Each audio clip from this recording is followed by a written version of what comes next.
I think I might be intersex.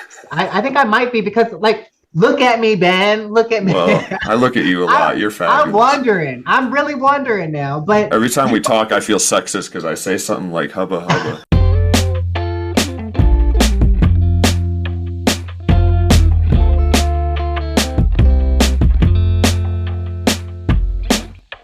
This is the Dr. Junkie Show. I'm Ben Boyce, and today I've got one of my favorite guests returning, Dr. Christy Perez, or Sea Dreams for her longtime fans.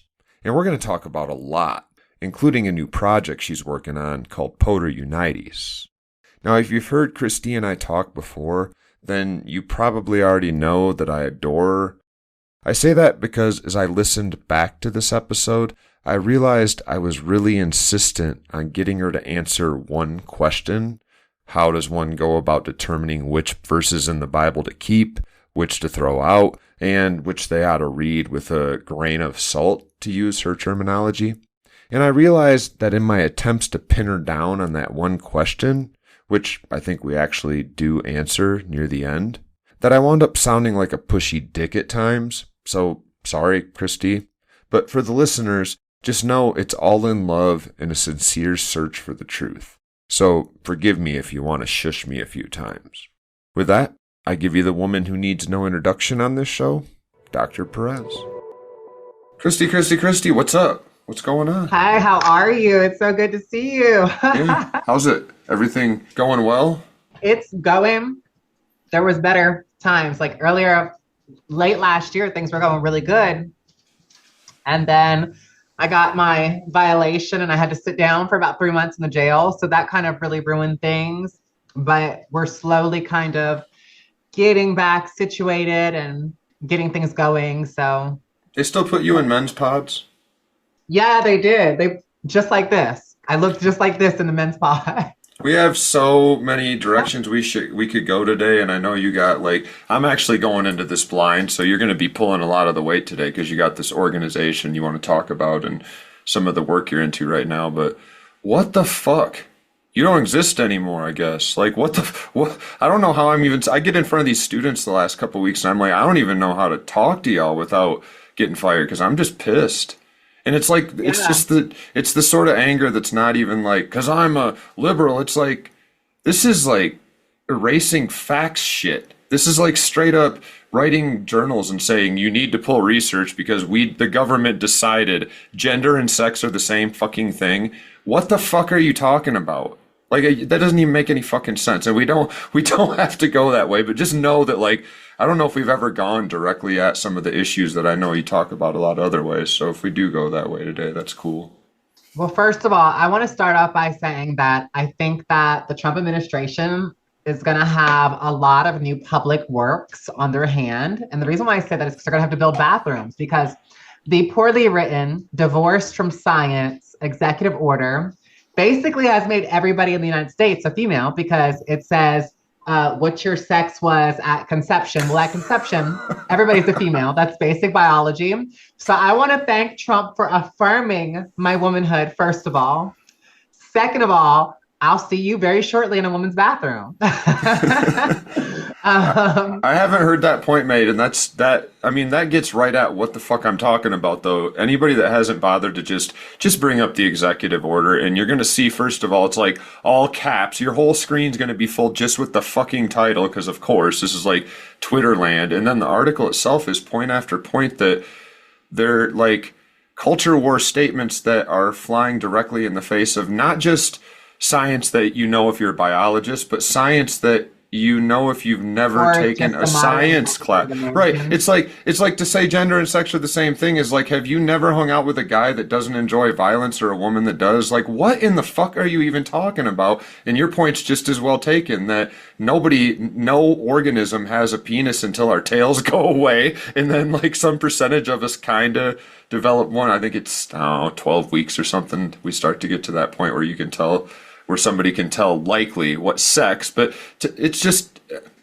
again, depending on which direction this goes, it'll probably tie into a lot of what you're talking about. But I will say it's at least as an ex-Christian, and we might talk about this too, because I said we could go lots of ways. You and I got history with religion too.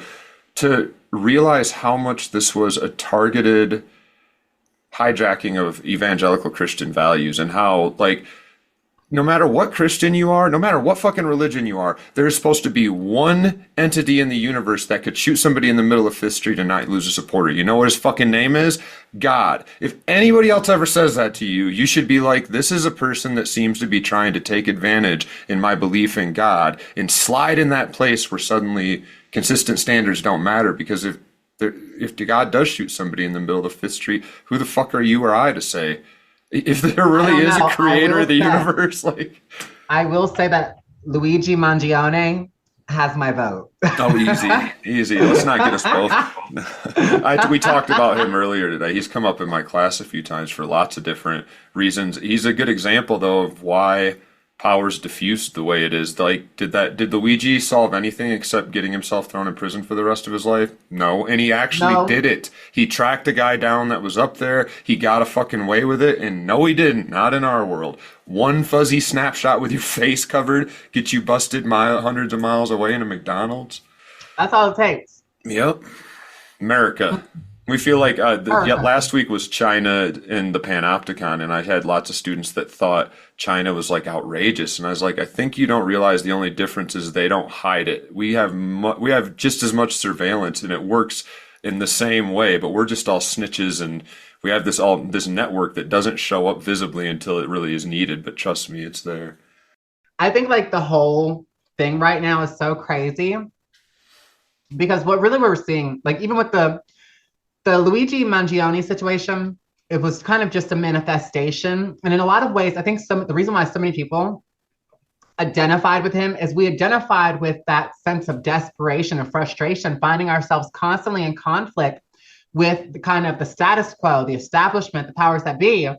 And a lot of us, we've kind of Robin Hooded him. We've kind of enshrined him in that position because we find that what he did, his actions, resonates with a lot of, I think, of our frustration and our desire to be, we wish we could beat the system up as the way it is. And so what's crazy about it is, in a lot of ways, I'm actually kind of rooting for Luigi. And let me explain why. What he did was terrible. We should not be like talking about taking away human lives, but we need to be looking at like the current political climate, the oligarchy that is being formulated here in our country. And I think in a lot of ways, Luigi's actions were kind of heraldic. They kind of are an omen, a harbinger of times that are coming. And I think in a lot of ways, it's going to take a lot of Americans rising up. And I think there's going to have to be opposition. And I'm kind of even worried that there's going to be some type of revolution or civil conflict because we see this new regime that has come into power. And we all know that we have a raging lunatic. His first words before he even took the presidency is,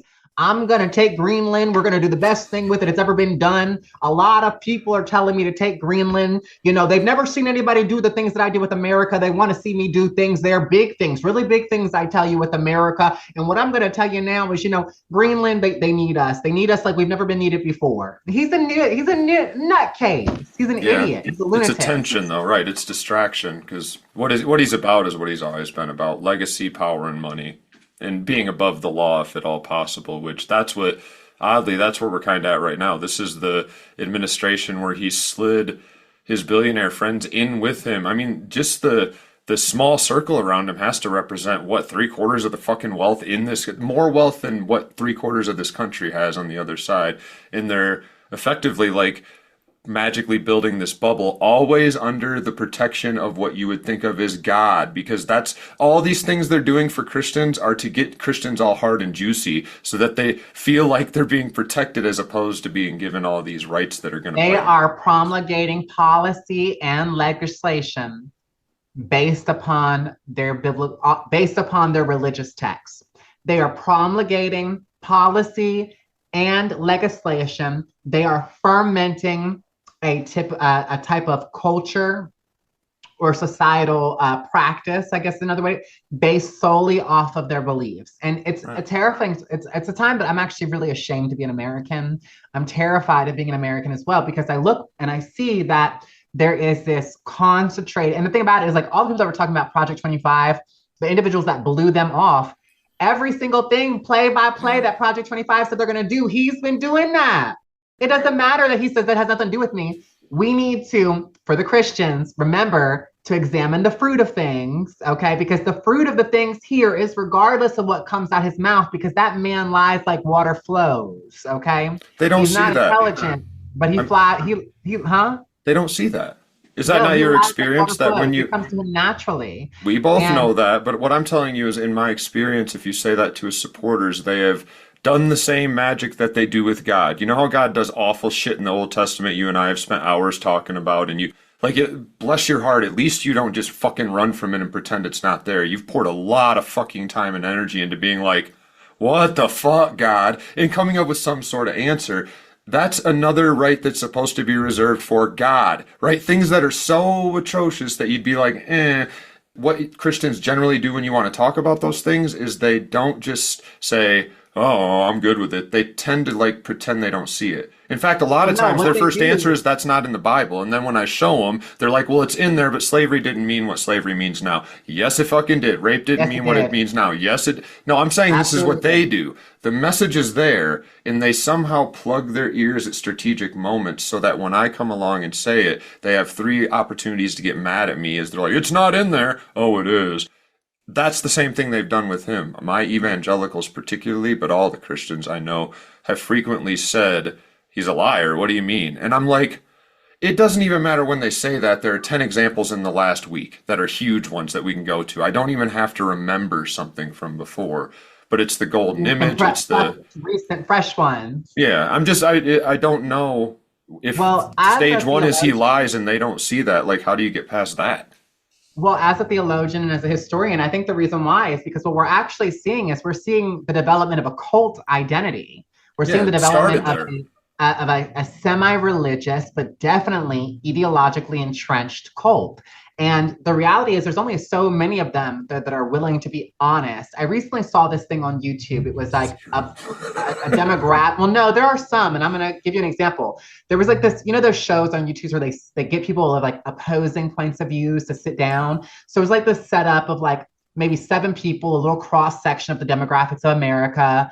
And they sat them down. They had a nice dinner going on, and there was an older white guy. He's very, Is this Adam genteel. Mockler? Do you know if it was Adam Mockler that did this? I think I saw this. I don't want to lie, I can't remember. Okay. But basically, this young black man gave this older white man a compliment. He said, "You seem so intelligent and well spoken and well put together." He's like, "I'm having a really hard time of understanding how you, as such a logical person, can put your support behind Trump." And so the guy looked at him, looked him dead in the eyes, and said, "I'm going to cut the bullshit with you for a minute." He said, "White people are in danger. We're being pushed out by policies. We're being Not bred true. out. There's a difference. We've always ruled. We've always had the upper hand. And when I look at Trump, I look at somebody that, for the most part, supports my values, but also he's going to make sure that people like me are still here." Yeah, And half of that is not true though. So it's another example of like they just shit bombed him with four things they kind of believe and three they absolutely don't believe. They do not think his values are in line, but they've plugged their ears enough to anything that would show them that they well, can he say it told and then him point insist blank, in it. period.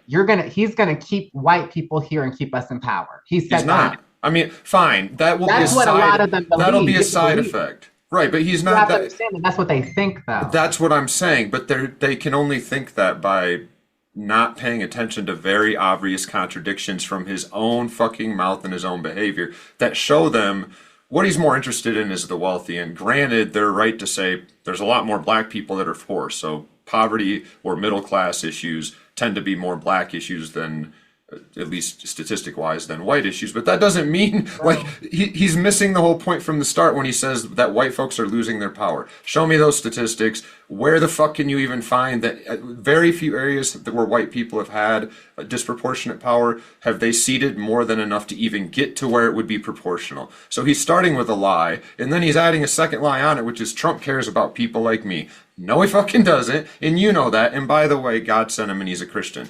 You're three lies in by the time and this is good faith. This is when the guy says, you know what? I'm going to be cool with you, friend, and just cut the bullshit. And he sells three bold-faced lies to himself and to the other guy before he starts. How Well, are just we? because just from the outside, we can say those things are lies, but if to the person who believes them, if they're making their decisions based off of Right. these kind of I So guess we're what back we to where we started. They only believe them because they're deliberately not seeing tons of information readily available and hard to avoid that would force them to go, oh, I don't have that quite right. It's not that he likes white people, it's that there tends to be more rich white people. He feels more comfortable around them, and his policies will disproportionately slide I me a think little that more wealth. I think that's calling for too much critical kind of thinking from them. The only thing they're looking at is they're looking at the surface level associations.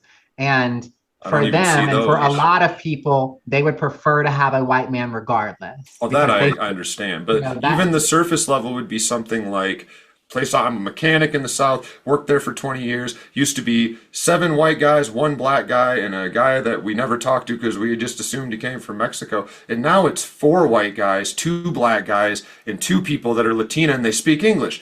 That, I don't even think that's true very often, but that would be the closest you're going to get to. He has real world experience that he is feeling this pressure on him. I don't even think that's the experience most of them are having. I think this whole thing is a case of what you only see in church normally, which is people telling such a fucking delusional story. You almost have to assume they don't believe it themselves in a lot of what they're saying. Some of it they do. They twist it together with other things like people come back from the dead all the time. Jesus does grow out amputated arms. Shit like that, that you're like, you don't think that. And you're doing a lot of work to keep convincing yourself that you do think that. I don't want to drag us down some trail, but like, I feel like where you started is where I'm at, which is, well, yeah, but guys, we're talking about Trump that we can all at least agree he tells a lot of whoppers, right? Nope.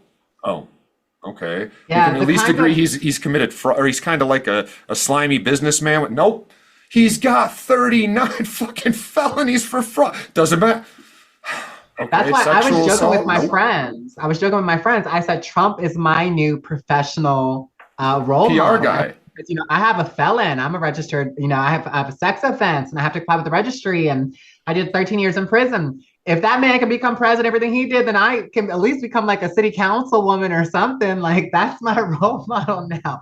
But I think what you're getting at is what everybody that is not like a hardcore cult Trump, like a MAGA cult member, is that the level of mental gymnastics and just kind of doubling Right. down on intellectual dishonesty that is needed to support the position unilaterally without like any type of reservation.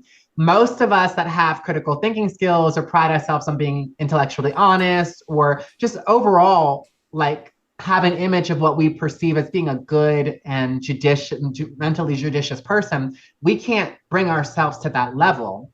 I think that the reason why like the hard evangelical right is really behind Trump as a candidate is because he has simped to them. He has simped to them and he's Right. indicated to them that the vision for America that you want is the vision I want too, and I'm going to make that happen. And that's a vision where blacks don't take up white jobs and they don't entertain the same social spaces and they're not able to live in the same areas where women are in the kitchen or more at home. There's less feminism, there's less independence, and you incels can get laid when you want to get laid because it's your pussy and you should use it when you want to. Get the Latinos out of here, the Yeah, but homosexuals. see what we're It's doing though? We just went yeah, to another list that they would also, if you were in a room with that same guy and you just listed that list, he's interrupted you 3 or 4 times to be offended. Of course, I don't think men should just own pussy.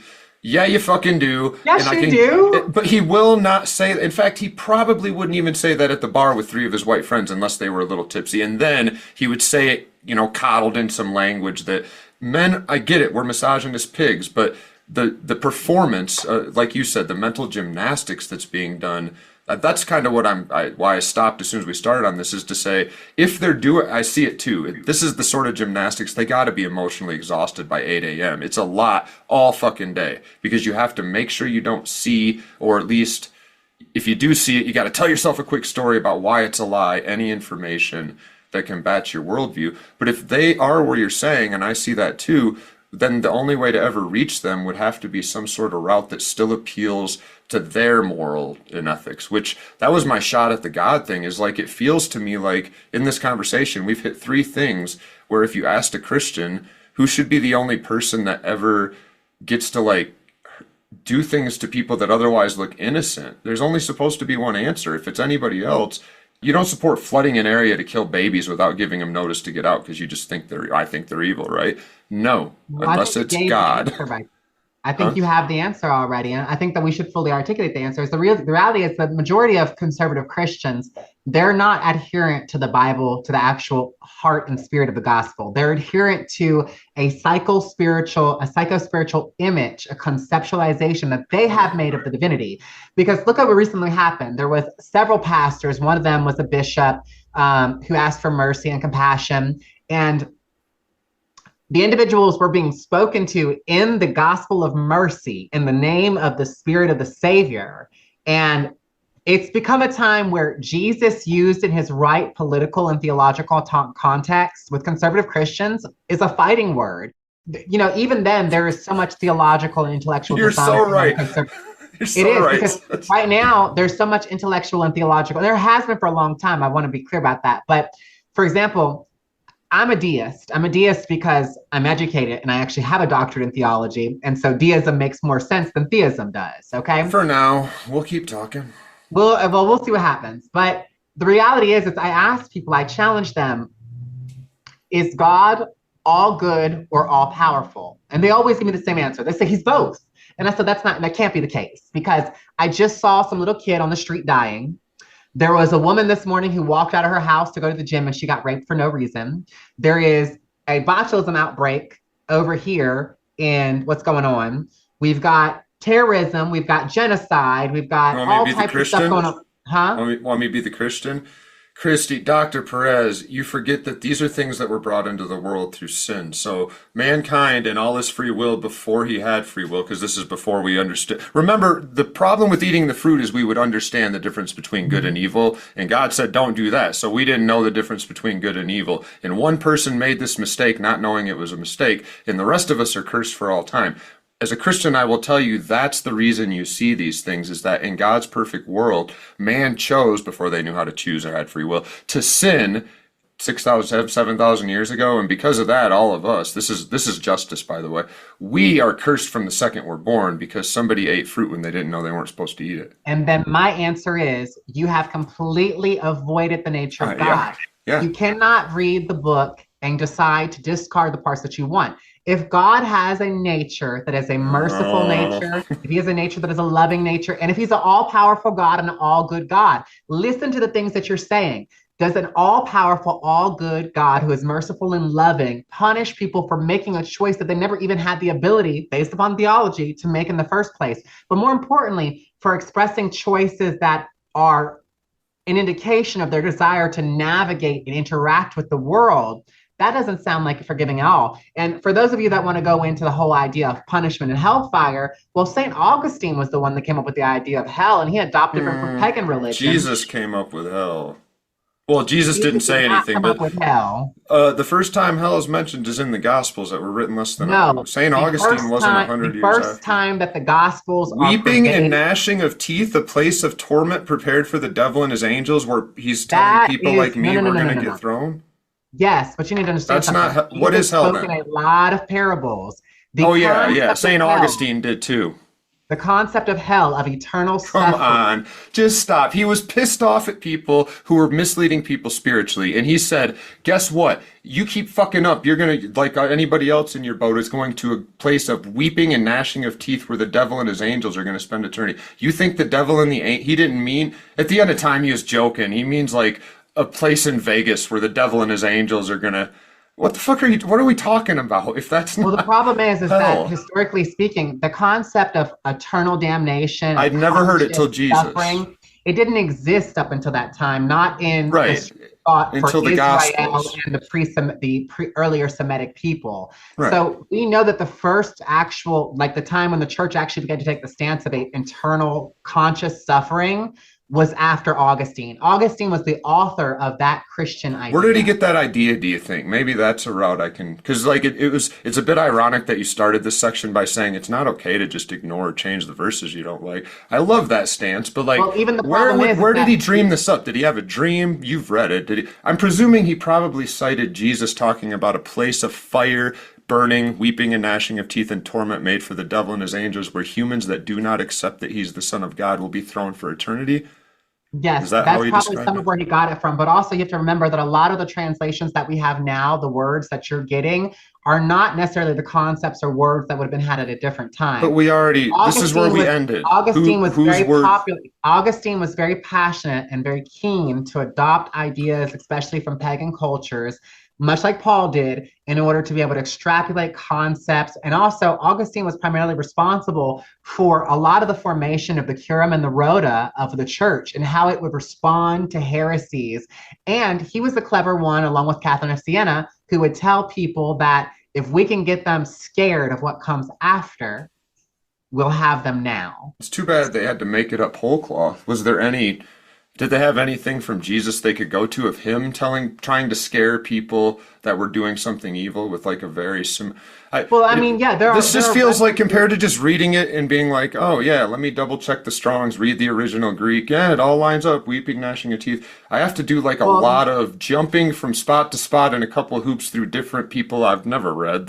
You're the degree holder. Or I got to call you for every verse I read that makes me go, Jesus is going to send people to hell. Dr. Perez says no, and she says that if you read these 12 hours of dusty old authors that are well, even on like you'll top of that, for understand that. Why not example, just take the words on face value if it's that because of so many of complicated? the Fuck. words have been mistranslated or have new layers of nuance to them. For example, there was So never a who reference tells to us which? homosexuality until 1946, just for an No, you're example for telling me you. the entire Old Testament was mistranslated, and when I'm reading the King James version where it There have says, been slews of theological bodies and translative bodies that have added different nuances, entire texts so that have redacted portions. Yeah. we're back to the question of, as a regular person who's supposed to be able to find anything of value in this, I don't know what the thing of value even is to you. If you're saying it's not saving you from hell, there is no hell.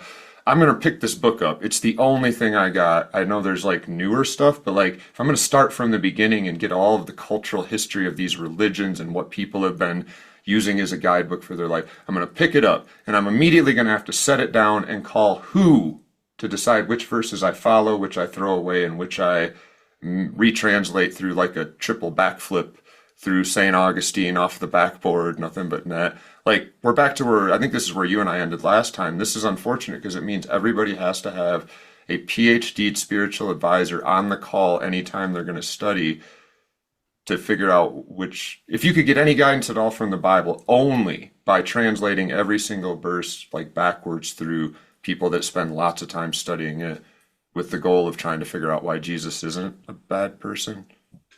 Is that who's the person? How do we find out which verses to follow and which not to? Do we know yet? It's where we ended last time. That's why I was like, It's not where we end it, but oh, not last time. No, 3 times ago. The one we did about religion a while ago. It was like it just so sucks because you the always have to have problem an with advisor. the problem with us talking about really good exposition or exegesis is that there have been so many alterations, new versions, choice of translation, Yeah, I get all that. um, things like that, that they really do make it more difficult to get to So the organic original text. So a lot of things we have to look at them in their historical context to get a better picture to understand if something is likely or more likely. So we can't prove, for example, I'm a historian as much as I am a theologian. We cannot prove the divinity. That's a faith issue. We can't prove the divinity of Joshua ben Joseph, the man who has been called I Jesus by think you, history. I Okay? think you could, but it's not going to happen though. But we could No, both think of lots of ways to do it. we can't prove it because proof requires a degree of empiricism. I can't prove the Right. divine nature of him. I can Unless make he's a still case around like he for it. says he is, then there's lots of ways we could do it. Especially if he's coming back sometime. We could just holler at him while he's here. What I'm saying is, as an individual human being, Right, I I got that. cannot make an irrefutable case I'm with for the that. divinity I agree of with you. Yeah, Jesus. but I can't make an irrefutable case against him, so that's like a good But I can starting make point for, right? but I can make irrefutable historical based arguments for things that he did along his ministry, for his time on life. I can make How? good How? You arguments. using what?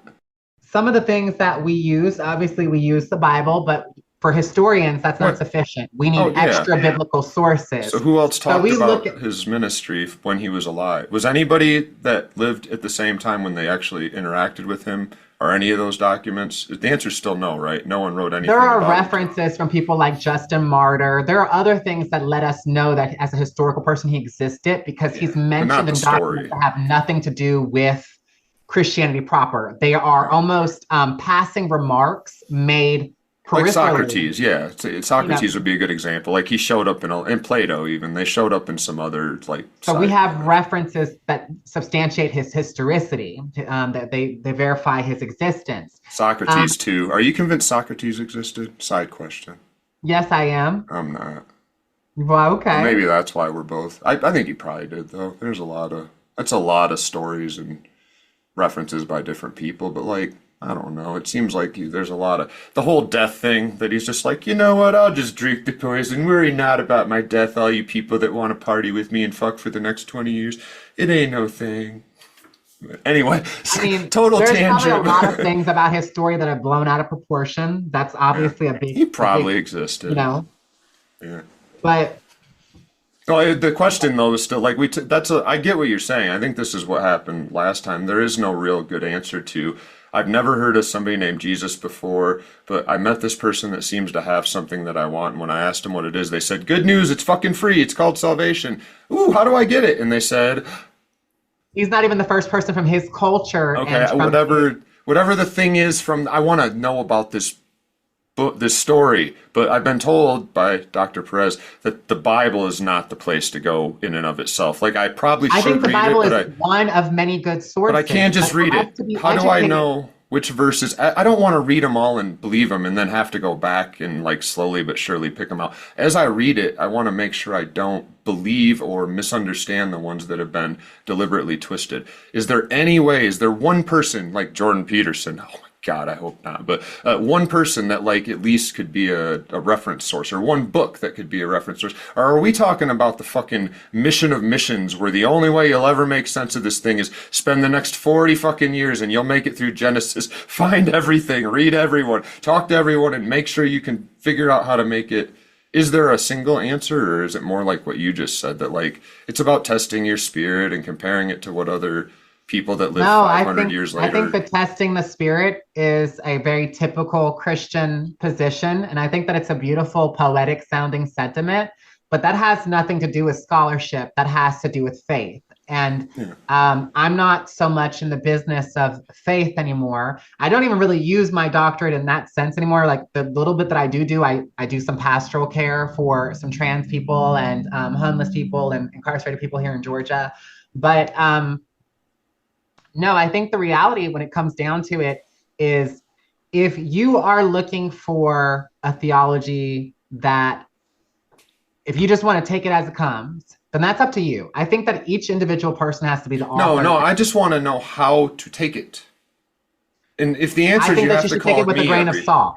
I all think of it. that I So think how that the do I know? Bible Because some of it I'm gonna read and be like, Jesus came to earth. That feels like I should believe it. And you're saying no. First of all, take some salt with it, and then do what with that salt? Test it against my spirit? No. Test it against people that lived after the original books were written that then talked about the original books. Saint well, Augustine. even the books were written a period of time decently well removed. I I think the know. earliest Isn't text that is about 50 unfortunate? years after his time. So I mean, I know. if you're looking at the chronology, the dating or anti-dating of a book as what's going to be the, I guess, confirming or affirming factor for you, I think that's logically inconsistent.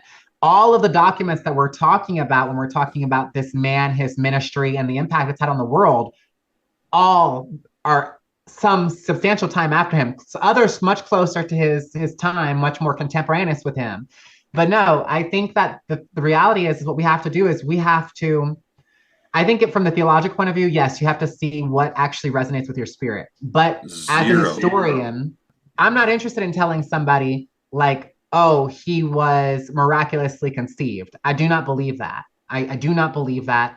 And matter Why of not? fact, there's only this much biblical evidence to even support that as an idea. But that is you have to understand, even to Jewish thought, the idea of a miraculous conception, it seems offensive to Jewish thought. And this is a Ooh, I man. should This is ask a you why.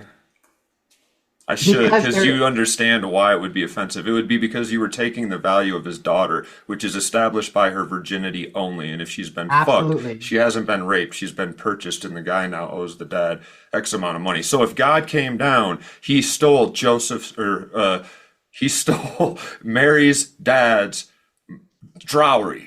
But like, Exactly. oh, we're And back to like it's which got so parts many of more the layers. It's got so many yeah, more but this layers feels, beyond let's that just try too. this. That story feels moral to me. When you said that about women having value, let me, full disclosure, I don't feel that way, but my mom did teach me that as a kid. That is a value she repeated over and over, that virginity and sexuality is a value to a woman, and you have given something away and giving something up if you share your flesh with people that are not your husband, right? So that was ingrained in me, but let's just say I not only still believe that, but like those verses resonate with me. I don't want to like beat a dead horse. I just am like, it's worth pointing out that like if people do believe it, or you believe some parts of it at least, that they're doing the same math as you. Everybody on the earth has a different answer of like how much of it's true. You have a lot more ability to reference other people that wrote about it, but if there's no real way to know which parts are true and which aren't, and we both tend to think some parts are, then I should be able to choose the ones that say I can sell women, right?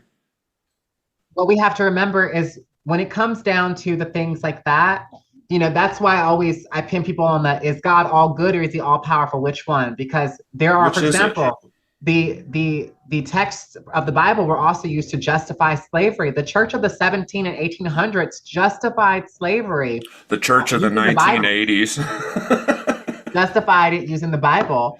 The And church of the 1980s too, I yes. think that what we have to look at is if you're interested in biblical or Christian history as a historical thing, take it as that. If you're interested in developing a religion that is consistent with like divine vibrations and like morality, things like that, then you have to understand that some things are just not okay. And you also have to understand like why would some things be in the Bible if it wasn't for cultural context? Like take, for example, the whole reference of women's heads being covered in Corinth.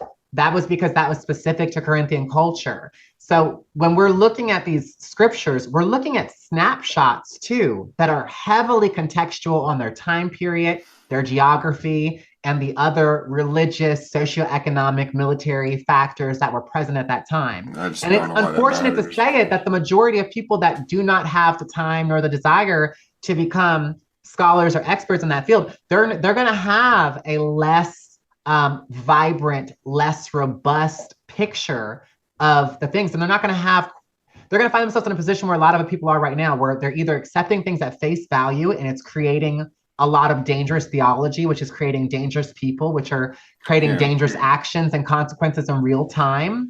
Or you're going to have people getting disinterested and disenchanted and hurt by religion and spirituality and instead removing themselves completely from it.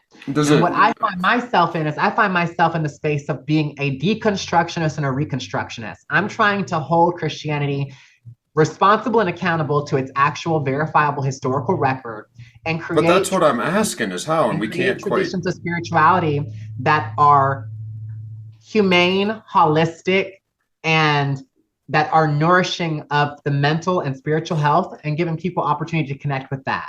Do you think the listeners hear that? Given like this was just a simple question that was like how would I do what you just said at the end there that you stand for? Find the verifiable, proven, whether that's what's funny. You said some want to believe it for faith, some for a story. I just want to believe it the way that I can get anything out of it. So history, a good story, a metaphor, a parable I can use to tell my Well, friends. I think that The we have to Savior take of the Jesus world, at his words. whatever. So I think we have to take Jesus at his words in this one context here specifically. He said, "You will know all the of tree them, by its or you will just know some the of them? tree by its fruit."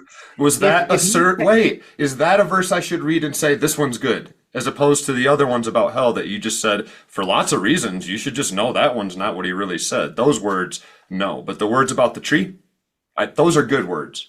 Because then I could at least be like, I have one story that I at least, from for your perspective, you would stamp as a true Jesus story. The fig tree, I'm assuming you mean, where he killed a fig tree because it didn't bear fruit when it was out of season. Pretty immoral, but, or are you talking about a different one? What I'm talking about is when we're examining something, we need to look at its fruits. Forget this. Let's remove the fact that those words are also attributable to Jesus. I think Yeah. this is very good common sense. look at what comes from something, look at the derivative of something. If, for example, there are shades or nuances of Christianity that have more healthy, more humane, more affirming manifestations or presences in our world, okay? So if when you look at something and it's ministering or authoring a spirit of death, of judgment, of criticism, of Like division, of Christianity. conflict, of elitism, Is of this Christianity? there are shades of Christianity Oh that no, have all of it. All of it. That list was no, because perfect. there are nuances of Christianity, there are manifestations, interpretations of Christianity that don't bear this. I would Let me argue get one. that the spirit that I operate in and that I attempt to be faithful to is a spirit meant to affirm the individual dignity and value of each person while ministering life, hope, and collectivity. I Because like that. we've gotten away from the mentality of it takes a tribe. We're so hyper individualistic. And so for me, that collectivity is a major theme of my ministerial work, is that I want us to find the common grounds and not the divisions. And so I think that the testing here is in this thing cannot be of God. This is my argument. It cannot be of God if it is something that is only authoring division, it's only offering conflict, it's only ministering suffering, judgment, elitism, anything like So that. Because Christianity can't be of God. I think What is that Christianity if not elitism? It's saying like, look, I understand the world's lost to sin, and we as a group have recognized that what you have to do is just believe, and then it's about accepting what Jesus told us to do, the Beatitudes. We want to hold ourselves to a higher standard. Like everyone, we're gonna fail, but we at least found the fucking standard. People, come to our church, see what we've got. We will give you this I way. disagree. Okay, I I thought disagree. that's what the whole I point of think was that trying the to find the right attitude, rule I is. think that the attitude that many of the pew sitters take has created an elitism Right, posture. right, However, that promise is a promise that is free for anybody and right. everybody. They just And are it's an throwing open out the wrong invitation. verses. It's an open invitation. The problem is that you have, much like with anything, whenever you got somebody that sets up a table with free snacks, you're always going to find one person that takes it upon themselves to gatekeep the access to the snacks. Okay, it's the same thing in this situation. You now have what I guess what we would call a evangelical culture, a substratum that has a subaltern that has grown up now around the doctrine, around the evangelo, okay? And it has decided that some people are worthy and some people are not. And what it does is it particularly turns its back on and overlooks the individuals that I am certain that Jesus in the Bible would be the first one to provide kindness to. They're throwing out Look, the wrong look at what we verses then. have, Not huh? not the Gentiles then. Like if they beg like the dogs, they get a little. I This is all I'm saying is we're going. You're doing the work for me, which I appreciate, but you're kind of flagging without saying it. The scriptures that you, through all the hard work you've done, you've realized we don't have to believe that Jesus once told a woman with a bleeding issue, who he could have healed because he's got infinite healing power in the story at least. Get the fuck away from me. I didn't come to save people like you. And then when she begged, by saying something like, well, at least the people, the scum on the floor get the crumbs, right? He was like, oh, that's clever. I'll at least heal you. That story is out now too, right? The whole like collectivists were better than other groups of people somehow. This is all I'm flagging as we're going is I appreciate the work you're doing. Everybody needs your phone number because they need to start reading with you on speed dial, because if they read Matthew, they should start with Mark. It's the rest were written based off Mark, but if they read Mark, they will have a very different image than what you're saying if they take it at face value. So they need to not eat those I don't scriptures to start with if you don't think they're true. Yes, no, so I don't actually read that scripture that way. The way that I Which take one? that scripture is, unfortunately, I do take it as it's a very standard Christian position, but I take it as a testing. You know, the Right, reality is that they're not throwing it out, and you are. That's kind of what I'm there, getting at. Is like, how do there we tell was them which verses to throw you have to out? let me finish, Ben. Are we You're going not to letting get me to finish. how they would know to throw that one out? Oh, no, it's not supposed to be thrown out. I don't Oh, think, see, you're looking at that scripture as Jesus was like, I'm not going to do anything for you. But the reality is, I don't think it was that way at all. Okay. We all have a mission, and there was a divine mission, and there was a difference between the Gentile and the Jew nation. But it was always part of the plan. And we see this all the way back in Genesis. We see this back in Genesis, that it was always part of the plan to author a salvation that was universal. Okay? What's So salvation? a salvation, a evangelical, a gospel, a good news that was accessible for all. So I don't actually think that that was a negation. I think that was a testing. I think that was a, do you really know what you're asking and of who and for why? But we also need to look at where she was from. She was from Samaritan. I mean, there was a conflict between the proper Jewish culture of the rest of Judea and the Samaritan region, because they were considered to have like a corrupted or bastardized version of Judaism. And they were considered Gentiles, by the way, even though they were Jewish, they were descendants of the tribes. So I think if anything, that was more of a, I need you to affirm that you actually know where this thing comes from that you're seeking. I think so many of us are often asking for or looking things blindly. And I think that at that moment, Jesus was just checking that she was aware of the authorship of the miracle she was seeking. Is that the answer to how they would know how to read that verse? Because I'm doing the simple thing. This is the one thing I know listeners will take away is I'm going in and really I've been a Christian for 35 years, but I'm trying to embrace that if there's anything there, some of it's got to be pretty easy to get. And that there is this issue that if you read it wrong, you can really easily take away some shitty stuff. Just one simple question, how do we know what to take away and not? I keep asking that. If what you just said was how they should know, it means they have to call you. Or they have to have somebody that's in your position. No, I think that we need to take the things that are good for us. Take the things that speak to your spirit. Yes, many people think tribalism is very good for them. In fact, it could be argued it is. It actually, especially if you're higher up, it gets the focus off you. It gets a lot more money. You have to be honest. Like I'm like all the. Well, I know that, but we started with aside. You started with this. I had said, well, they're not being honest, and you said, yeah, but if somebody thinks they do, we should just talk as if we're trying to reach them. So I guess that's what I'm trying to do is take the angle of, I think I agree with you there in this particular case, like cut it out, church people, but they don't have that stance. They read it, they took it to heart, it fits their worldview. And that's a problem for me because they might use that as one of many ways to violate. All I need is some way to tell them there's this really great book here, you can get a lot out of it, but when you read it, here's how you know what you should and shouldn't do. And like if the answer is just, I thought, like I keep saying test it with your spirit. I think you're saying that in a different way. Have a good definition of what goodwill and what well-being means. Work on yourself so you know what the fuck that means, because some of us for a while thought smoking crack every day was well-being. But figure it out and then hold yourself accountable as you read it by testing every verse and saying, is God really the sort of person that would kill every human on earth for fun, drown babies and shit? I don't like that one, so let's say no. Is God the sort of person that would curse Jesus and make it die because it didn't bear fruit when he didn't design it to bear fruit? I don't think he's that sort of person. Is it something like that? Honestly, I think that it's sad as it is to say, I think it is something like that. I think that the reality is that a lot of what is in the Bible, we need to be looking at how we're connecting with the spirit behind the text. And the text was great for its time, but where we are now and the problems of our world are very different. We're not talking about the hankering of goats. We're not talking about the drawing of tribal lines. We're not talking about giving your daughter in marriage, the issues. And I think that the ministry of the church and its relevance, if it wants to stay relevant, has to change and adjust to where people are now. And that includes, and that's part of what people that are in the progressive Christian space, what we're trying to do is we're trying to redistill these texts. And are you a Christian? Sorry, I don't want to interrupt you. Finish that sentence, but make sure you tell me if you're a Christian. You kind of identified different earlier.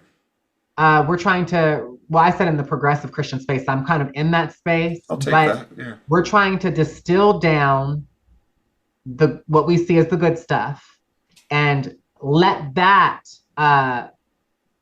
seed and hopefully ferment and flourish and whatnot. And I think a lot of what this is going to do is it's going to take people that are progressive and have more open, more humane, more life-affirming, and more loving positions to continue to take up the pews. And we basically have to outlive the terrible, grungy, closed-minded, hateful Christians.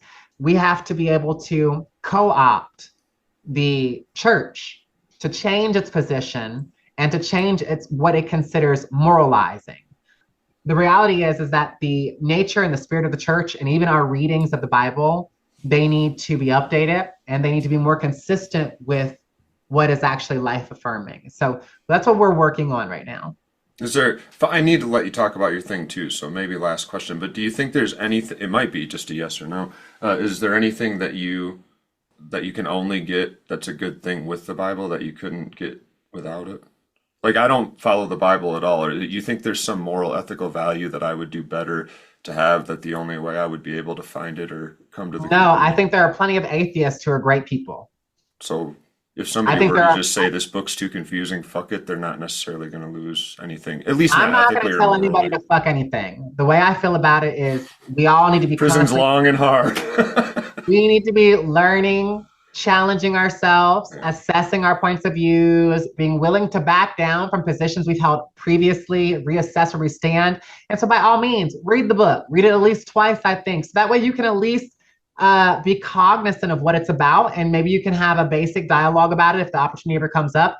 But Email me as you read it. You're going to be you laughing your know, ass off and crying in a few spots. yeah, but my whole thing is I'm not comfortable saying that one religion is more valid than the other. And the reality is that I used to be very religious. I was like, I wanted to be a theologian. That's what I wanted to be. And now I'm so glad that I got a double major as a historical studies major too, because I find that I am more of a historian. I'm more interested just kind of in the culture and the events that happen. So yeah, read I the book. remember somebody telling you that along the way. It's a great book. Read it. I think it's a great book. I think No, there I are think some what I things said to you is to you're learn way from too it. smart to only do theology, and I hope you take that the right way. And I think you understood what I was saying. I wasn't saying everybody that does theology is dumb. There's a lot of brilliant people, but there's a lot of fucking idiots that are in the same space that, like, there's just something weird about where some people can wiggle their ways into if they're willing to. Anyway, that's off I track was too. telling a friend of mine, at this point, my doctorate is just good so that I can introduce myself as doctor. It's like one of the easiest doctorates you can get.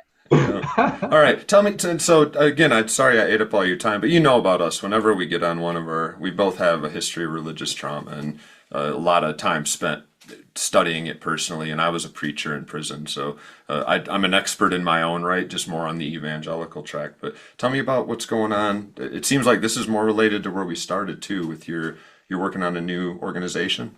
Yeah, I was gonna say we probably have to cut all that theology stuff out. I'm part of the founder of an organization that's called Poder Unides, which is Spanish for Power United. And it's founded along with Aubrey Escalera, who is our founder and our chief operating officer. She is also the LGBTQIA plus community affairs liaison for Georgia State Representative Park Cannon's office, which I also have the honor and pleasure of being a consultant for. And it's also our other founder. Her name is Amor Kano, and she is the vice president, but she's also Miss Gay Georgia and a whole bunch of other stuff. So basically, we created this organization in response to a lot of stuff back during the pandemic, but now we are in the process of growing and expanding and reshifting our message and our resources and our programming in response to a slew of things that are happening. So we're now launching our bookdom program. So we're sending all different types of books and information, educational text, vocational text into the prison system. Then we also have our harm reduction initiative, which is a two-pronged program that we are about to launch in 2 weeks. And it's comprised of the Love Shack program, which is a sexy little box, which comes with condoms and lube and some little toy kinky cuffs. It has some pamphlets in it. One of the pamphlets is fun sex positions. The other pamphlet is about STDs and STIs and HIV and how to protect yourself. And the basis of this program is to just make intimate moments more safe, more secure, and more fun while making sure that we're protecting the well-being of our loved ones in our community. The second prong of our harm reduction initiative program is what is called our Safe Syringe Exchange program. Obviously, harm reduction is really big about enabling the autonomy and decisions of individuals, supporting them the best way that minimalizes damage. We have a lot of people that are very comfortable where they are in their journey right now, and they're enjoying rocking out. And so we just want to make sure that they are getting access to clean syringes and that they're being incentivized to return so we can get rid of them, used syringes. So obviously this program's whole intention is to make sure that we're protecting those who are often overlooked, and to make sure that we're not passing around any nasty little bugs that don't need to go around. And is this local or is it going to be online? Where are Yeah, so you we're in located? Atlanta, Georgia, but we have our website. Our website is www.poderunides.org. Poder Unides is PODERUNIDES, poderunides.com. You'll be able to find a lot more about our program. I'll also send you a brochure. I'll send you a virtual brochure, our Yeah. flyer when we get off this. And we also have some other programs. We just launched with the Office of State Representative Park Cannon, the first ever Georgia Peaches Leadership and Advocacy Program, where we are reaching out and we're mentoring through webinars, seminars, and in-person training, young and experienced community leaders and would-be advocates. So this year, we're mostly focusing on, because of the particularly anti-LGBTQ stance that the current administration as well as the lawmakers here in Georgia have. Yeah. Our first is on leadership and advocacy in the LGBTQ space, but next year we're going to be opening up and expanding to train leaders and advocates from every movement of the advocacy space. So we're going to be completely intersectional next year. We're even going to be reaching out to some young would-be ministers, seminarians, and things like that who have aspirations of being community leaders and advocates, so that we can try to get ahead of their seminarian training and teach them about the importance of intersectionality and affirming the humanity of other people from different walks of life. So we have been working with the Office of State Representative Park Cannon, and we have a really great team. We have great opportunities, and we have a lot of things that are going on. So we're actually going to be looking to expand as we get our funding up. So that's what we're doing in a nutshell. Cool. Can you tell me more about the books? Yeah, What do you mean so they our go to book prison? program was actually my idea. I went to Aubrey and I said, Aubrey, as a formerly incarcerated person, I know, like, time is terrible. It's monotonous, it's boring, it's hard. It seems to go through these periods of moving really fast and then moving really, really slow. And it's really, it's really a lonely experience because it's a lot like being in limbo. You see everybody outside the prison walls, life's moving very fast, things are going on, but for you, it's kind of like, you know? Yes. So I want to empower incarcerated people, and I also want to free up their minds. And so we came up with the booked program because, like, they're booked. They're booked Nice. behind bars. So we came up with a booked program, and we're going to be providing books that are fiction, vocational books, language learning books, whatever you want. You send us the request, we're going to get it to you. We are starting off only right now with Georgia Department of Corrections facilities, but within 1 year, 12 months, we plan, because we're launching the program in 2 weeks, we plan on within 1 year, hopefully having the infrastructure and capacity to also reach out to state facilities, jails, and detention facilities. And then the next hope is that within 24 months after that, we'll be able to expand out to take requests from several other states. So that is the kind of where we're at right now. We are heavily emphasizing access to material that is educational, activism driven, like radicalism. We want to radicalize and empower and educate and activate those who are behind bars. So we're looking at providing texts that are primarily skill-based, educational-based, et cetera. But if you want a good fiction book, we'll send you that too. Nice. That's rad. I have to use old language because I'm old now. No, that's cool. I don't think I said earlier I went into this blind, so I wasn't sure exactly what you were doing, but that's a really cool program. So you've already talked to Georgia Department of Corrections? We reached out to them. What we're trying to do now is we're waiting for them to finally get back to us. So basically, what we're doing is a courtesy, and we're only doing that just so that they could hopefully use their channels, like their local counselors, to put something up on the wall in the prison that lets incarcerated folks know about us and this program.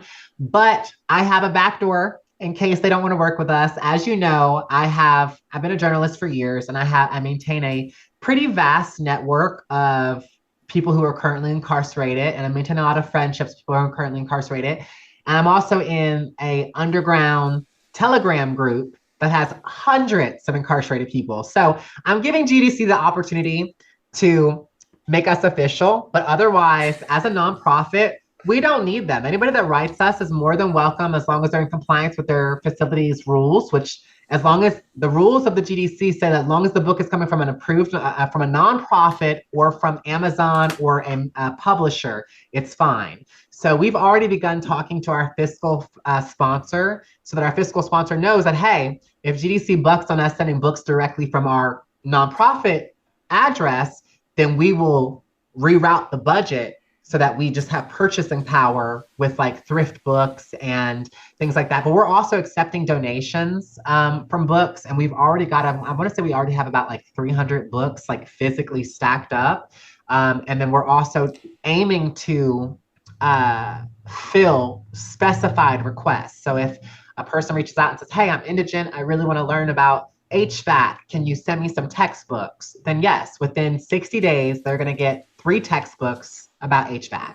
You're forever fabulous, Christy. That's cool. Thinking what it would have been like to be in prison, that especially like one of the prisons I spent 3 months at, the only books there were Encyclopedia Brown, and they were all ripped in half.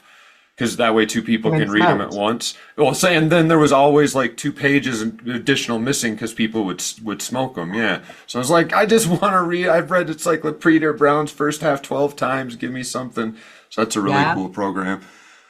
What's your scariest prediction for the next 3 years? Scariest is the wrong word because it is scary, and it's particularly scary as a friend to you, but I think I'm going to be all right. As you said, us straight white men are suddenly feeling like, yay, we get to be back on top of the world. But like, what? Yeah, you're safe. What do you Just think don't we're let them know looking how at? much of an ally you are. Well, I think that's what's funny too. is I'm not safe in that regard. Is I'm the bottom of the rung, an adjunct professor that has a felony record that teaches a class called social justice in prison, and then I teach in prisons, and there's a good chance Trump.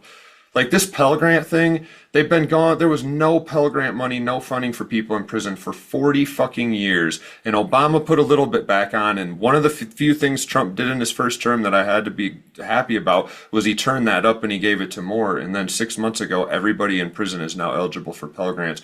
We've busted our asses for a year to jump through all these hoops, and we finally got approval. And that's what I'm worried about, is that all these people who are about to start getting what they need so that when they get the fuck out of prison, they can stay out and help you and I pay taxes for all the people inside, are about to not get that training.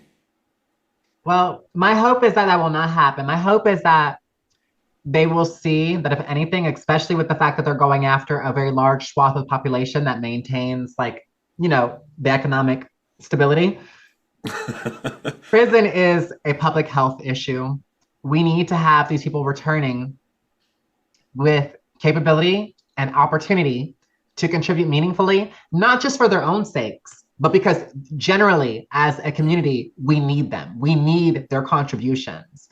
And so empowering them and presenting the opportunities, the skill sets, and the education to be able to re-enter society does a lot of things. But the problem is that there's so much lobbyist interest tied up in incarceration that I know that good sense, good logical sense, good data-driven arguments does not matter when this company is waving millions or billions of dollars in your face. It's all about the money, money, money, money. So I have a lot of worries about that. I know here in Georgia, there's a lot going on. They're talking about giving our prison system more money. They're also looking at handing it over to a private contractor. I'm fighting tooth and nail. I have been most of this past month in the office of State Representative Al Williams, trying to convince them to have a Democratic caucus so that I can go testify and tell them 100 reasons why this is a terrible idea. But so I am worried about it. Now, on a personal level, some of my worries for the political climate and this administration's evident posture is I'm super worried about the trans stuff. I'm super worried about the DEI stuff, even though I'm a pretty, I would say, independent. I'm progressive, but I have some conservative sentiments about me as a transsexual woman. I am kind of concerned, though. I'm definitely concerned about that. I'm concerned about the kind of hyped up policing posture. He's indicated that he thinks he should have immunity. He's indicated that he wants more policing. I'm a felon who has to comply with the sex offender registry because I have a past from sex work. I'm very worried about that. So then I find myself kind of on the list for everything that this administration is juxtaposed against. I'm Latina. I'm Black. I'm also white. I look like a white woman most of the time, or at least maybe a Spanish white woman, but I'm Black. I'm Latina. I'm white. I'm trans. I'm a felon. I'm a sex offender. And like you said, you're an academic. The Trump administration has made it clear that they consider most of the problems of this culture right now completely laid at the feet of the academics. So I also have that, and then they've made it clear that the activists and advocates are on their shit list too. I have that. So I'm very worried. I'm worried for immigrants in this community right now. The reality is this country was built on the hard work of either enslaved people or immigrants, whether it be the Chinese who built the railroad system. Our infrastructure throughout the 40s, 50s, 60s, 70s, and 80s were boosted first by the Irish and Italians, and then later on by Middle Eastern people and by Latino Americans. So one thing I can say is immigrants, they get the job done. And I don't want us to take that posture. I hear like a lot of white women on TikTok who mean well, but they're like, and you don't want to go out there and do those jobs they're having to do. I get what you're saying. You're coming from the best place you're able to come, but it's not about them being willing to do jobs that the majority of very spoiled, very pampered Americans. I am an American, like I'm part Latina, but I'm born here. I'm an American. I'm a gringa. Okay. So like there are things that we take for granted. And so, there is that capacity, but I'm talking about the fact that the American dream, if you say that you believe in the American dream, if you say you believe in any type of concept like liberty, financial security, building a better day, a better future for your family, for the community, for all of us collectively, then we have to be giving these chances to people. And the reality is that the administration is fear mongering. They're playing on this straw man of like, and they really hate Venezuelans right now. My husband is terrified because he's Venezuelan and he's here as an asylum. And we're in the middle of trying to change him to residency status because he's married to a US citizen. But they're utilizing this straw man, typically a Venezuelan straw man of the Latino who comes here illegally and who is a mass murderer or a transnational drug trafficker or something like that. But the majority of people that have come here are hardworking folks. And what's so sad is that a lot of people that are going to get caught up in this, that are getting caught up in this, are people that have been here for 30, 40, 50 years. Their grandpas and their parents and their business owners. Yeah. And they pay taxes and they've built ties here and their life is here more so than it's been anywhere else. But then there's also this sector of individuals who came here as children. I have a good friend of mine. She came here when she was 3 years old. She knows nobody in Mexico. This is her whole world. And she's in her 30s. If they deport her, what is she supposed to do? She doesn't even speak Spanish. She speaks a little bit of Spanish, but not enough to just drop her whole world and start over again in Mexico. So there's this that's got me worried. And then there's all types of stuff. And it's truly troubling. My greatest fear in a nutshell is that this man has already flirted very openly with the idea that he says he's enamored of kings and dictators. And he's publicly said to his voters, just come out and vote for me. And in 4 years, I'm going to have it so that you don't have to vote again. That was not only a threat, that was a promise. And one thing about Trump that we need to take him seriously is that for the most part, he does exactly what he says he's going to do if it's for his benefit. And so you better believe that this man has intentions. He has no intentions of going anywhere. He has every intention of being here. And he's shown us that by look at how he's begun to build up his own auspices around the government. Not only does he have he has a party dominance in the House and the Senate, he's handpicked people based off of caucasity, which is ruled by the least qualified, least competent people. They're literally just Trump loyalists. Like the motherfucker who is now, they're trying to make him the Secretary of Defense. Okay, that idiot. Oh, yeah. He was like a captain who's seen zero time and has no diplomatic. I think is his name. No diplomatic or wartime like real experience. Then you've got the Kennedy Joker. That's fucking hilarious. That there were videos of Trump from Mar-a-Lago saying he's more liberal than the liberalist liberal. If you ever elect him into office, you'll see this country elect so many liberal policies. And now he's like, why don't you take over the Department of Health? But you're right. There's a method to this madness. It's to make sure the people there. The one thing he failed on, there's four branches of government that it's kind of supposed to work this way with the First Amendment. The judicial, the legislative, and the executive, but then media is supposed to act like this fourth branch of government. You know where he really fucked up in the first administration? He didn't capture that media and all of these wokesters that, Mark Zuckerberg, like having Facebook become this place where there was a lot of resistance. Guess who was inside when it was negative 10 degrees outside and all of his supporters were freezing their dicks off? And he's got only certain people inside the rotunda that used to have shit smeared all over the walls from his supporters. It was the billionaires and the media owners he surrounded himself with for a reason. Either he's not stupid or his advisors are not stupid. I'm not sure which one it is, so I don't know the man personally. But I will say this, whatever is the cerebral power, the cerebral authority behind his decisions, it learns from its mistakes, whether it's him or his advisors or some clandestine secret government, I don't know. They learn from their mistakes. He has launched a concentrated, orchestrated, and almost beautiful in its seamlessness effort to secure the political aristocracy, because we do have an aristocracy in this country. It's political aristocracy. It's individuals like the dignified senator from Mississippi, who after he sits in office for 40 years, he handpicks another good a younger version of himself and gives him the connections in the meat industry or the oil industry or the tobacco industry and grooms him to take his position. So we have a political aristocracy. So he's gotten the political aristocracy. He's gone after the money men of Silicon Valley and IT and Wall Street, and he's surrounded themselves with them.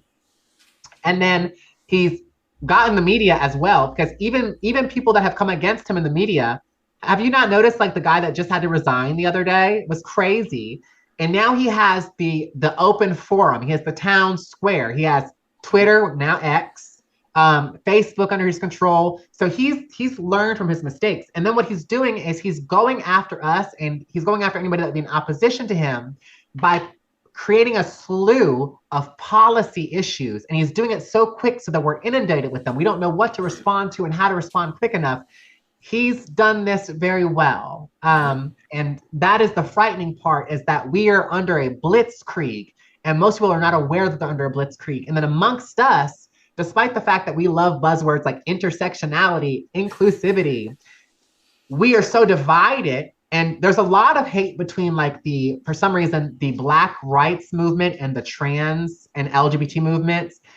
But we have so much more in common. We can do a whole podcast and unpack that if you want. I would love to. I might get canceled. I would love to, because I think it's ridiculous. And I understand, like, nobody should be comparing their gay rights to, like, the battle to not be enslaved. It's not the same thing. So I do understand I understand a lot of the umbrage that comes out of, but I feel like the civil rights movement in the 60s, you are talking a lot of fucking parallels from legal fucking discrimination now sanctioned by the fucking government. Yes. Yeah. And the government saying, boom, approved. That's the problem, is like 100%. That is pretty the same. But what I don't like is you have a lot of very conservative activists in the civil rights and the Black interest advocacy space that say, oh, well, it's different. I'm a human being. I can't control my skin color. And you're completely 100% right. But I think that there's a suffering of there's a profound lack of scientific knowledge and just being, like, aware and informed. Because I think that if we can convince people that hold those conservative views to understand the science behind how gay people have come here and trans people, then we might be able to get some more sympathy there. But I see so much division in the advocacy, the kind of like the advocacy niches of interest, and I think that's going to be our biggest undoing. And that's why he's passed all of these different things to get us super concerned. DEI was against, Blacks and Latinos and people of color who were born here. The deportation stuff is to get the immigration rights people out of the way. All the trans attacks are to get us focused on our issues over here. And that's why I always say, I'm not just a trans right. And actually, you know me, I'm not a trans right activist. Like, I am in the sense of, like, I want rights for people. I want rights for myself. But my real bailiwick is anti-policing and prison conditions. That's what gets me. I'm a human rights activist. And so anything that's involved in that, if it falls under human rights, I'm there. You have my support, and I will fight as hard as I can. I will muster up every bit of resources, every bit of reserve that I have for your cause.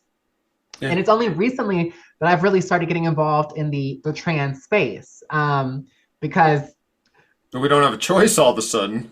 I don't have a choice. And you definitely don't have a choice, right? Your body's literally on the line. Whereas I'm like, at least I can say they've instigated me. That's something I got to take away is thanks to evangelicals and Trump.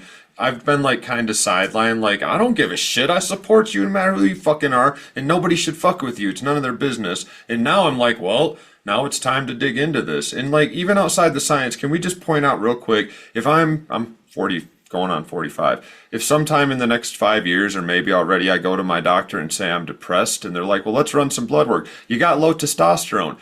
Gender affirming care is them giving me replacement for my testosterone so I can feel more like the man I want to be. My dick stock's working. I want some Viagra. You know what that's fucking called? Gender affirming care. Your 12-year-old boy starts to develop breast and conditions a lot of them get. And they go to the doctor and they're like, this is really not something I want to happen. And the doctor gives them puberty blockers. That's called fucking gender affirming care. You have a baby and you decide you don't feel comfortable in your body anymore and you want to have some surgery done.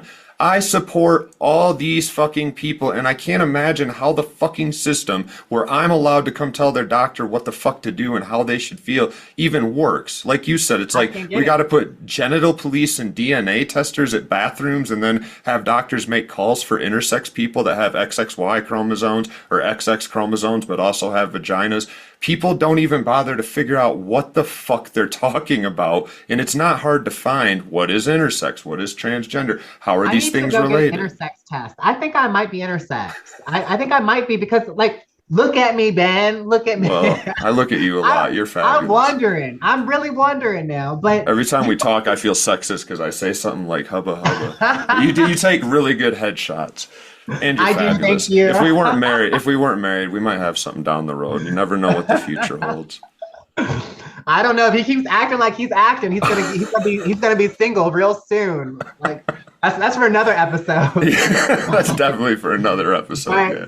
No, I want to finish what you're saying there, though. I completely agree with you, and I honestly think that like what's good for the goose is good for the gander. If they're gonna start policing the reproduction of women, then Viagra needs to be policed as well. Yeah. Also, I think that what they did is either in Mississippi or Missouri or Minnesota. I think it's probably Minnesota because Minnesota is really progressive.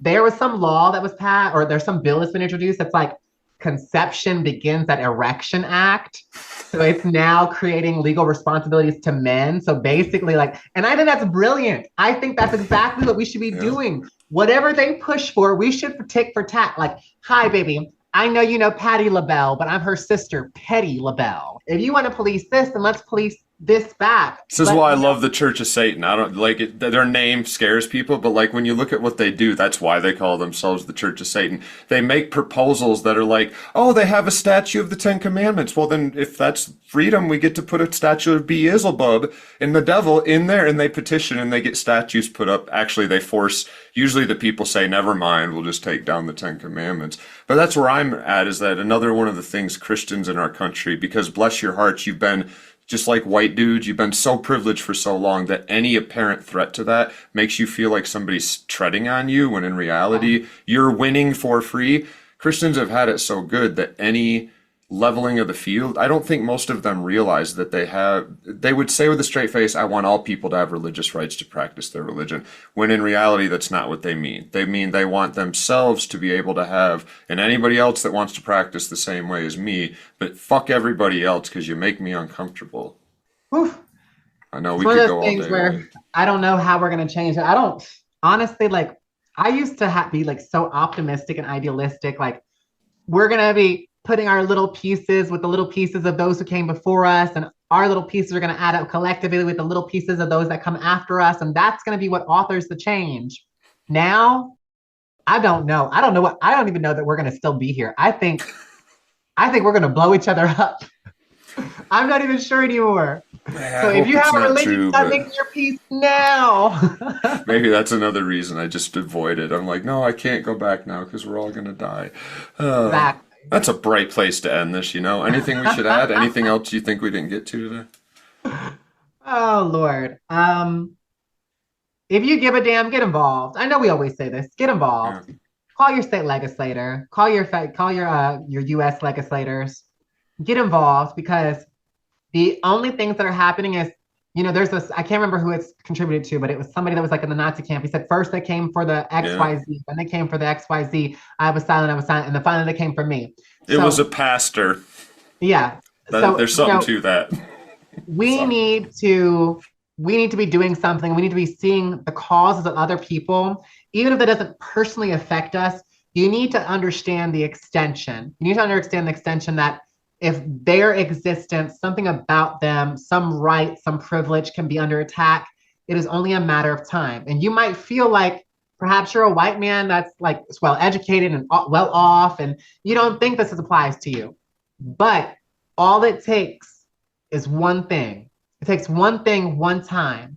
But it's also can be people that you love or that you care about. Yeah. So Yeah. if you give a damn, if you consider yourself a good person, do your part. Vote for individuals and hold them accountable when they fail to be consistent with their message. Vote for individuals that are going to protect the human rights, the dignity, and the life of all individuals. And generally speaking, less government in the day to day private affairs of citizens is a good thing. So vote for positions that promote that and push that forward.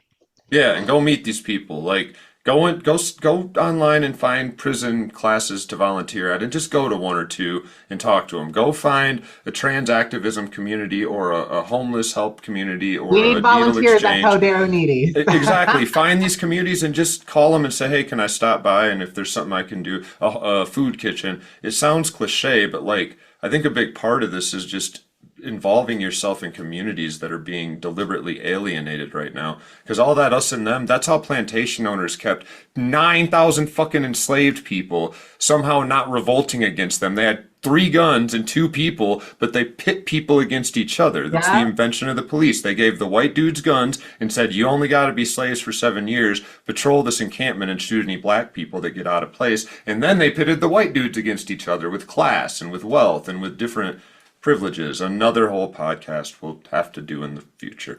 You're right. This has been really fun. I appreciate it.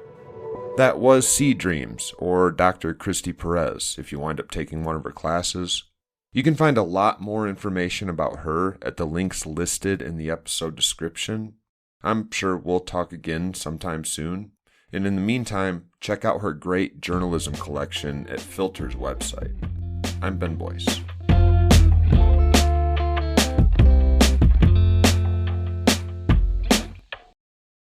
Ramen noodle. Once you're in prison, you never stop eating ramen noodles because you learn how to make them. I have ramen noodles in my cabinet.